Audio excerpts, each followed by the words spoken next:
여러분들 안녕하십니까. 교통사고 전문 김경남 변호사입니다. 금일은 이 교통사고 사망 중상해 사건에서 소송이 합의보다 유리한 이유, 그리고 반드시 소송을 진행해야 하는 이유를 사례에 비춰서 설명해 드리겠습니다. 이번 사건은 오토바이 동승자 사망 사건입니다. 오토바이 동승자가 사망을 원인으로 그 유족들이 손해배상 소송을 진행한 것이죠. 이 사건은 오토바이가 주행 중에 도로를 이탈하면서 가로수를 충격하는 사고가 발생했습니다. 그래서 오토바이 뒤에 타고 있던 피해자분, 동승자로 타고 있던 피해자분이 그 자리에서 뇌출혈로 사망하셨습니다. 근데 문제는 이 사건 오토바이 운전자, 즉 피고분이 되실 분이죠. 그분이 만 17세였습니다. 만 17세면 경제적 능력이 부족하죠. 그렇기 때문에 이런 분들한테는 손해배상 청구권이 실질적으로 인용된다 하더라도 집행을 해서 만족을 받을 수 있느냐, 이런 문제가 굉장히 관건이 됩니다. 즉, 승소 판결을 받더라도 그 판결이 종이 쪼가리에 불과한 것은 아닌지, 그것과 동일한 의미가 되겠죠. 그래서 이 사건 원고분들은 경제적 자력이 있는 그 오토바이 운전자의 부모님들을 피고로 추가해서 소송을 진행했습니다. 그 이유는 우리 법원이 미성년자가 불법 행위를 한 경우에 그 부모가 미성년 자녀를 관리 감독할 의무를 다하지 못해가지고 그러한 손해가 발생한 것으로 인정된 경우는 그 부모도 자녀와 함께 손해배상을 책임을 진다 라고 규정하고 있기 때문입니다. 물론 일반적으로 민법하고 판례들이 미성년 부모에게 손해배상 책임을 긍정하고 있지만 구체적이고 개별적인 사건에서 그 부모에게 책임이 인정될 만한 사유들을 주장하고 입증해내는 것은 결코 쉬운 문제는 아닙니다. 다행히 이 사건에서는 오토바이 운전자의 부모들이 미성년 자녀를 제대로 관리 감독하지 못했다는 의무 위반이 인정되어서 손해배상 책임이 인정되었습니다. 상당히 의미 있는 판결이라고 볼 수 있습니다.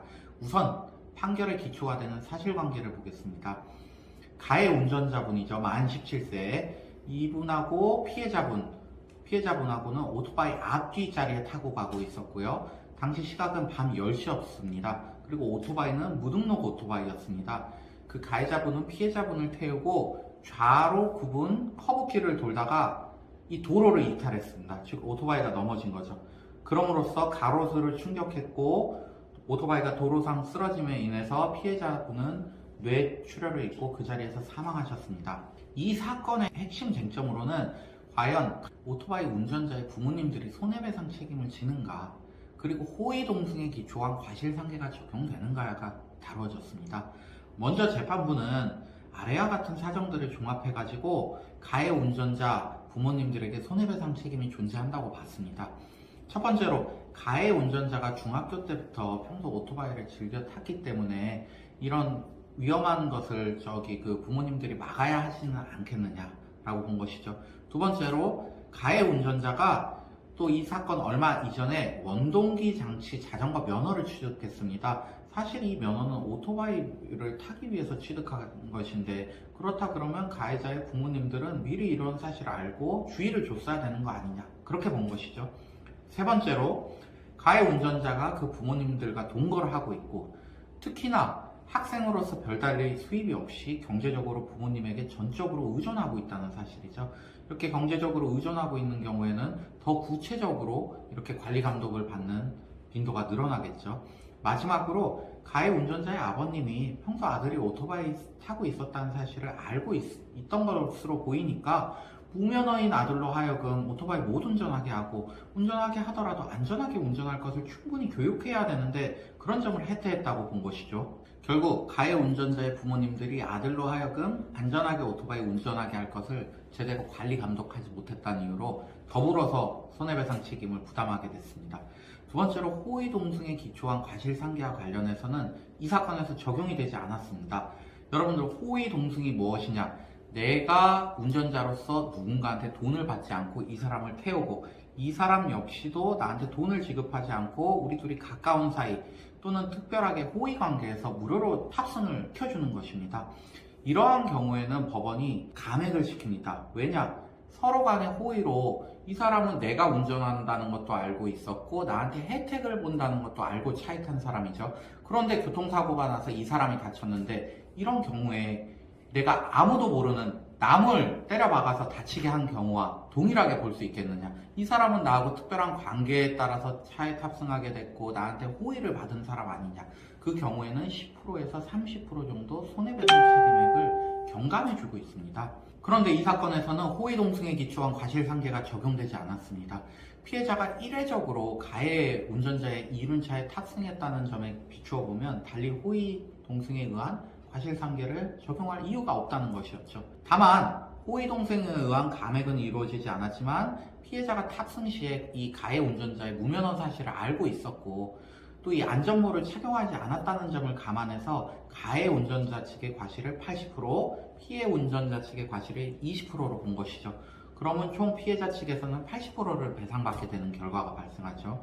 자, 여러분들 동승자 교통사고에서 이 보험사나 가해자 측에서는 통상적으로 호의동승을 주장하면서 20%에서 30%에 이르는 비율이 감액되어야 된다고 주장하고 있습니다. 그러나 사실 알고 보면 우리 법원은 호의동승으로 인한 감액을 쉽게 인정하지는 않습니다.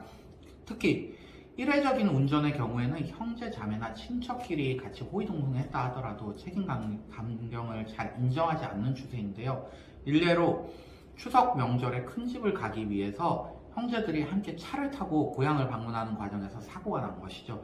그 경우에도 동승의 목적이나 동승의 경위 그리고 반복성이 계속적으로 이건 반복되는 게 아니잖아요. 일회적으로 있었던 거 이런 점을 고려해가지고 쉽사리 호의동승 감경을 인정하고 있지 않습니다. 그러므로 보험사나 가해자가 이 호의동승 감액을 주장해도 굉장히 이 부분에 신중을 기해야 합니다. 정리하겠습니다. 이 사건에서 오토바이 동승자의 유족분들은 실질적인 판결의 집행을 받기 위해서 만 17세인 운전자에 더해서 그 부모님들을 공동 피고로 삼고 그 부모님들이 책임을 져야 하는 이유를 아주 조리 있게 설명해서 승소를 할 수가 있었습니다. 이와 함께 습관적으로 적용되는 호의동승 주장을 피하기 위해서도 굉장히 주장을 잘해서 80%에 이르는 손해배상액을 만족받을 수 있었습니다. 교통사고 상해, 중상해 사망 사건은 워낙 배상액이 높습니다. 그렇기 때문에 여러분들 가급적으로 교통사고 전문 변호사와 상담 통해서 사건 진행하시기를 제가 조언을 드립니다. 비록 변호사 선임하면 일정 부분 수임료가 나가지만 그 수임료에 훨씬 상회하는 만큼 대폭 손해배상액을 증액시킬 수 있습니다. 또한 쓰시는 수임비는 추후 소송비용 확정 재판이라는 별개 재판을 통해서 상대방으로부터 대부분 또 받아오실 수가 있습니다. 이렇기 때문에 변호사를 선임하는 것이 상대적으로 굉장히 유리하다는 점을 말씀드립니다. 감사합니다.